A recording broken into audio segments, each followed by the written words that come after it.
কি ওইদিকে ধোঁয়া উঠছে কেন? জঙ্গলটা পুড়ছে দ্রুত।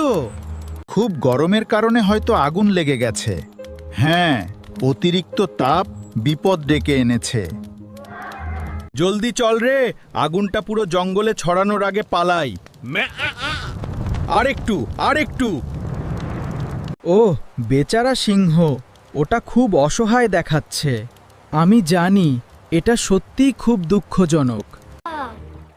আমার সাথে আসো, এই পারে তোমরা সবাই নিরাপদ।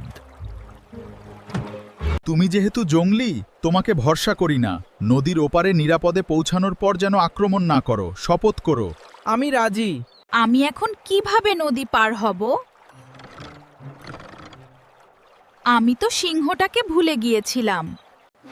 নৌকাটা খুব ছোট ছিল, আমাকে বেশ কয়েকবার আনা নেওয়া করতে হবে। তাড়াতাড়ি করতে হবে, আগুন ছড়িয়ে পড়ছে। কিছুক্ষণ বিবেচনা করার পর আমি সিদ্ধান্ত নিলাম, আমি ঘাসগুলো ছাগলের পাশে রেখে যেতে পারি না। যদি সে ঘাসের বোঝাটা নিয়ে পার হয়, তবে সিংহ আর ছাগলটা একসাথে থাকবে। সিংহ আমাকে আক্রমণ করবে না শপথ করেছে। তাই সে ঠিক করল আগে ছাগলটিকে নদীর ওই পার নিয়ে যাবে।